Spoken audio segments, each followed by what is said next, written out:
Hello everyone, my name is Ana Proboste, and in this video tutorial about text types and text structures for narrative texts, um, I'm going to explain the discourse and text structure analysis of the short story The Luncheon by Somerset Maugham.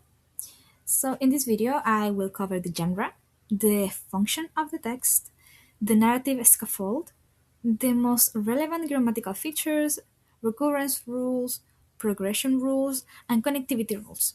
So let's begin. So, first, we need to identify the genre of the text.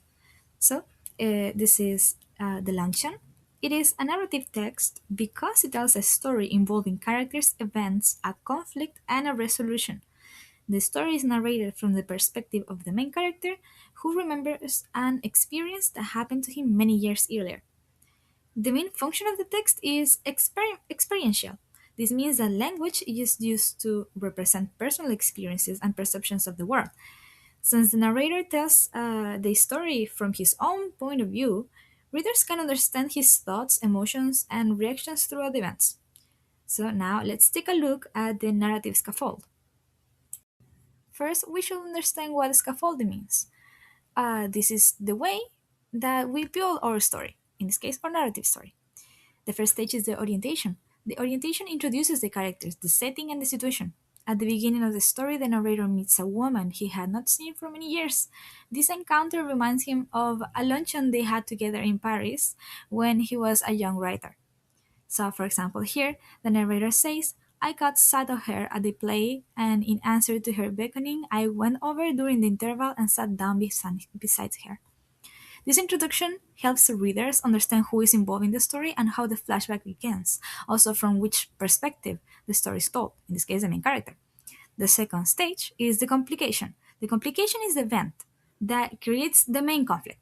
In this story, the woman asks the narrator to lunch at Foyot's, an expensive restaurant. The problem is that the narrator has very little money and cannot really afford it. However, he agrees because he feels flattered and does not want to refuse her. This is the decision that triggers all the problems that follow during the luncheon. The third stage is the sequence of events. This is the longest and strongest part of the story. During the lunch, the woman repeatedly claims that she never eats much. However, she continues ordering expensive food such as salmon and caviar and champagne, asparagus, ice cream and coffee, and even peaches. Even though most of these things are not even in season. Each time she orders something new, the narrator becomes more worried about how much the bill will cost. For example, when she asks for caviar, the narrator says, My heart sank a little. Later on, when she asks for the giant asparagus, he says again, My heart sank. These reactions show how the tension increases throughout the story. The fourth stage is the resolution. The conflict is really resolved when the bill arrives. The narrator manages to pay it, but only barely. He is left with almost no money for the rest of the month.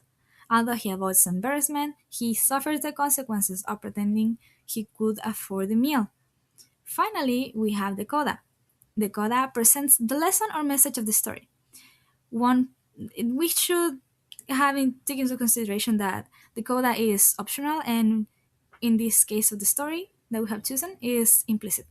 So I will give an example of a coda.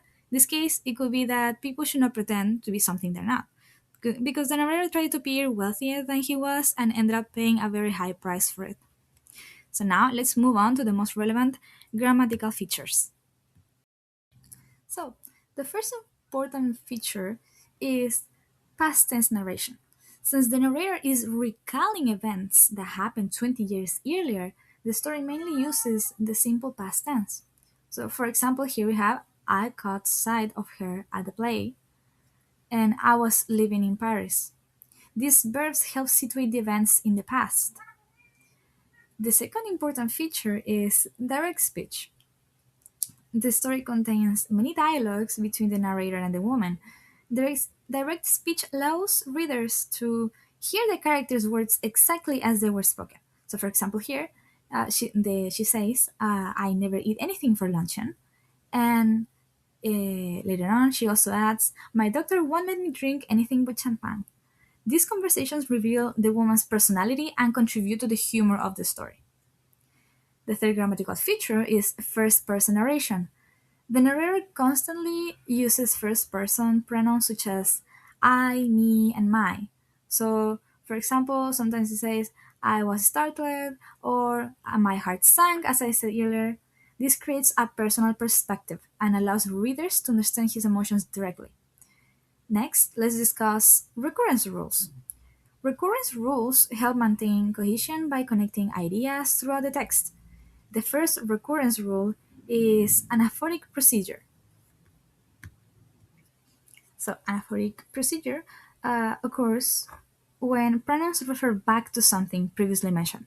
So, for example, here, after introducing the woman, the narrator frequently refers to her using pronouns such as she and her. This way, he avoids unnecessary repetition. The second occurrence rule is lexical substitution. Instead of repeating the same noun, the author uses different expressions. For example, the woman is referred to as my friend by correspondence, my guest, the abandoned woman, and these expressions all refer to the same person. The third recurrence is co-reference. So co-reference occurs when different words or expressions refer to the same entity. The narrator refers to himself as I, while the woman later calls him a humorist by the end of the story. Similarly, several expressions refer to the woman throughout the text, like the ones I previously mentioned, my guest or the abandoned woman. The fourth recurrence rule is elision. Elision happens when words are omitted because they are understood from the context. For example, when the narrator says coffee, the complete sentence will be, would you like some coffee? The omitted words are understood by both speakers. Now, let's examine progression rules. The most frequent progression pattern in this story is chain progression, also called linear progression. In this pattern, information introduced in one sentence becomes the topic of the next sentence. For example, here, the woman asks if he will take her to lunch at Foyot's, and in the following sentence, the narrator explains that Foyot's is an expensive restaurant. The rhyme or new information in one sentence becomes the theme, or a starting point of the next sentence. This pattern creates a logical flow and helps readers follow the narrative easily. Finally, let's look at connectivity rules. Connectivity rules establish logical relationships between ideas. The first type is addition, which is commonly expressed through words such as and. For example, here, she had read a book of mine and had written to me about it. The second type is contrast. Contrast is often expressed with the conjunction but. For example, here, our protagonist was flattered, but he was too young to say no. This shows the opposition between his feelings and his situation. The third type is cause and reason. These connections explain why something happens. For example, the narrator accepts the invitation because he's flattered and inexperienced. That will be it for our tutorial. Thanks for watching. Hope this helped you.